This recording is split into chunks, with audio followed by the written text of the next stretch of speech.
Hi folks, Speedway Tag here. I want to show you a game that we really love called Parade. I mentioned in one of my earlier videos that my favorite theme of all time is the nature theme, you know, forests and trees and flowers and gardens. Coming in a close second would be Cthulhu themes and Alice in Wonderland themes.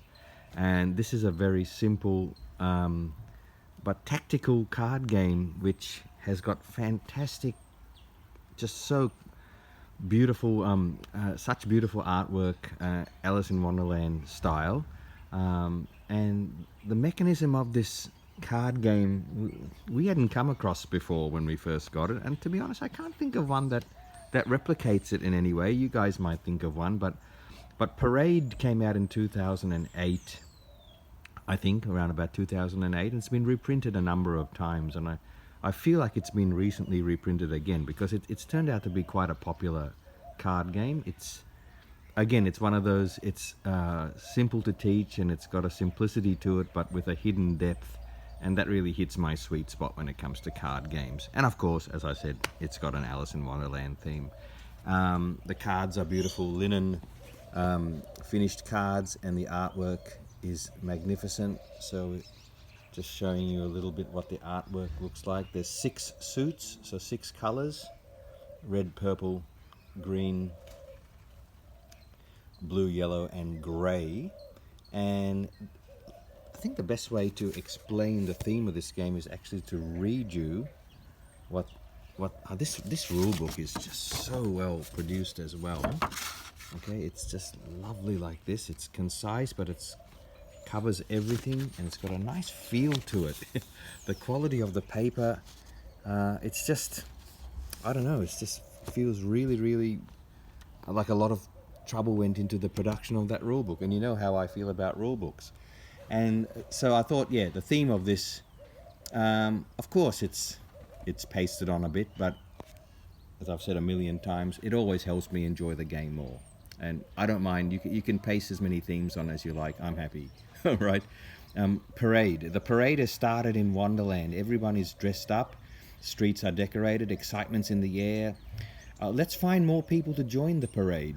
You're one of the organizers of the parade and are constantly trying your best to encourage people to join. If only the people already taking part didn't leave so early. After a short while, they simply just lose all interest in the parade, and if somebody shows up at the same dress or higher rank, all they do is leave, and they complain to you. So you just want everyone to have fun, but why is this so difficult? Okay, you're a parade organizer, and the people in the parade are the Alice in Wonderland characters. Okay, so be it. There's a really cool rule book you get with this as well.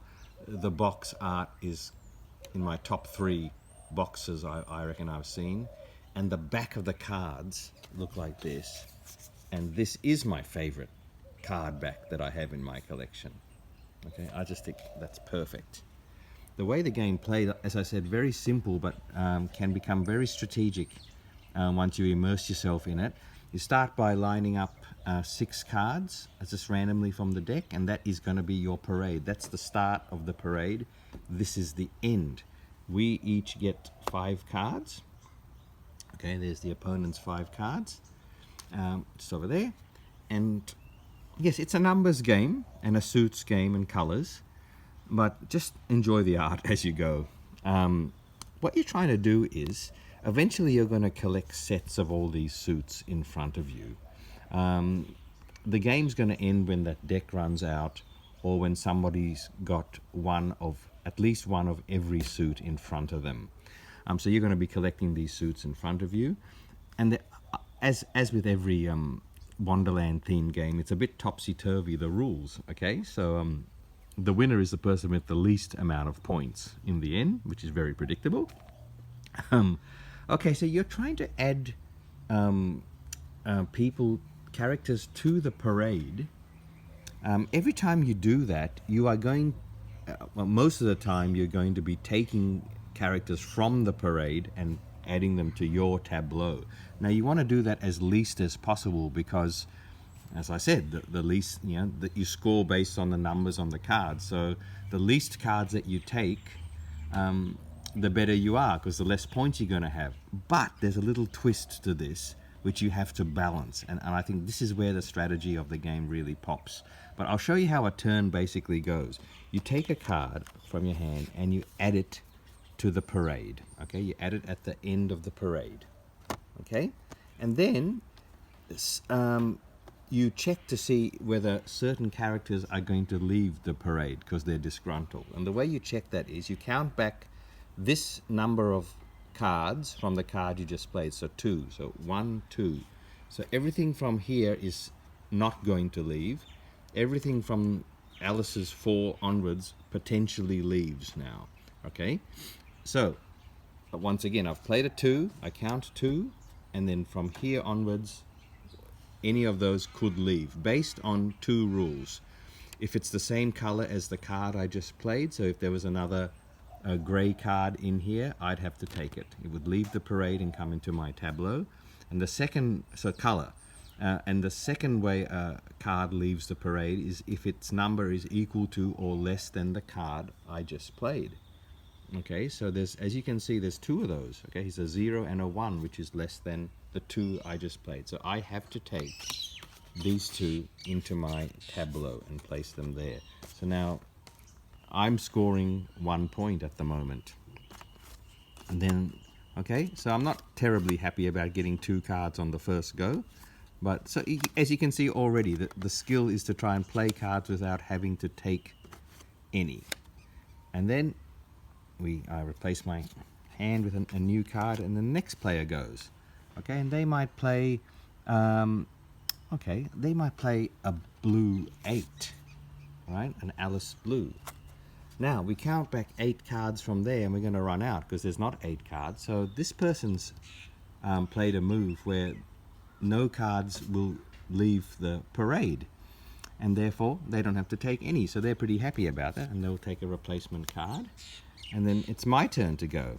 Okay, then I might play this. Let's see. I might play. I might play this 7. Okay, I might play the 7 there. I count back 7. 1, 2, 3, 4, 5, 6. Oh, okay. There's not enough there, so no cards are going to leave the parade that time. So I'm happy with that move. Replace my cards. So far the first strategy is working well. Don't take cards if you don't have to. Okay. Now this person's turn. They are then going to play. Maybe they'll play their 3 this time. They'll play their 3. Cheshire Cat.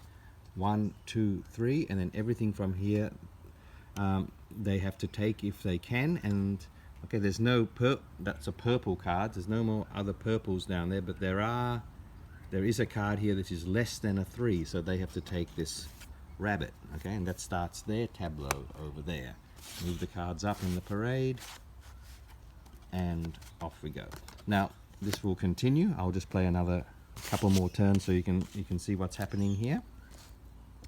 Okay, I might play this. Let me see. I might play the. I'll go with the 5. Yeah, I'll go with the 5 here. Okay, 1, 2, 3, 4, 5, and then it's these 2 are the ones that can leave. Okay, 4 is less than 5, so I've got to take Alice 4. These move up. Okay, so at the moment, score is 5-0. I'm losing here. I'll replace my card. This player didn't replace his card, so okay. So now he's gonna have another turn. He might play the 2. Or maybe he'll play the. Oh yeah, he'll play the 2 here. 1, 2. Okay. Are there any yellow cards or cards 2 or less? It's these 2. Okay. So takes this one because it's yellow and this one because it's a 2 or less, and he adds now. Okay, you notice now that player, I'll replace a card for him. That player now has got starting to develop a group of grey, and this is what I'm talking about. This is where the second strategy comes in, the scoring strategy, which is absolutely critical. to get your mind around if you're going to win this game, because in the end, the person, let's say we've come down to scoring at the moment. At the end, whoever's got the most in each suit or in each color, whoever's got the most cards, those cards will all automatically revert to a value of 1. Okay, so if that person there had the most grays, both those cards would revert to 1. Okay, so 0 would turn to 1, the 2 would turn to 1. If they had a collection like this, okay, throughout the game, and you want that 7 and that 8 to turn into a 1, because remember, the lowest score wins. So this is what I'm talking about. This is the fun balancing act you have to perform in this game, where you have to, you might decide, okay, yes, I don't want to take too many cards, but if I do manage to get the most in a suit, everyone will turn into a 1. And so, yeah, that sort of push your luck element where, should I go for the majority? Because if I win it, they're all going to turn into 1. But the threat is, of course, the risk is, if I don't win the majority, that's scoring 8, 7, 2, and 0. So I really love that. I think that's a mechanism which I hadn't come across before, and I think that's a really, it's true to the theme of Wonderland, that topsy-turvy theme where you think, I want to get the lowest points. Somehow, crazily, this game is tempting me to get lots of cards so I can reduce them to values of 1. So in other words, I'm doing the very thing I shouldn't be doing to benefit myself at the end if I can pull it off, and I think that's really good. So we keep playing cards to the parade, and it gets more and more tactical as the game goes on, because you start to develop suits in front of you here, which you start to develop tableaus like this, and it starts to become very, very tricky as to what decisions to make. Do I add to my sets and try and get the majority, or do I just keep playing in a way where I just don't take any cards and I just have an absolute minimum here, not going for the majorities, but hopefully my minimums will be low enough to win the game. Really, really fun game. As I said, and it's incredibly popular. It's been there in the gaming community for quite a while now. It's nothing new. Most of you have probably seen it, but I just wanted to add my thoughts on this game. Parade is really fun. If you can grab a copy of it, I would highly recommend it. There's one other mechanism I should say before we finish. If the game ends, as I said, if someone has, like if I added this 10 to my, if I took that from, took it from there and I had to add it to my tableau, I've now got all 6 suits. The game would end. And then everyone would get a last turn who hasn't played yet, and then you'll be left with 4 cards in your hand each. You discard 2 of them, and then you choose. You discard 2, and the 2 that you're left with now, you surprisingly add to your tableau, and your opponent or opponents don't know what they're going to be. So there's that last surprise that can where you add 2 cards that your opponent doesn't know about, and could very much change majorities and scores in that last move. And I love that tension of that last move. So yeah, you're left with 4 cards at the end. You discard 2 and you add 2 secretly, all revealed at the same time to your tableaus, and you surprise your opponent, and you might just grab the win in that last ditch effort. And again, that's a final twist which could turn the game on its head. Typical Wonderland. Love the theme. It's coming through in every mechanism that this game tries to employ. So there's Parade. Thanks for watching.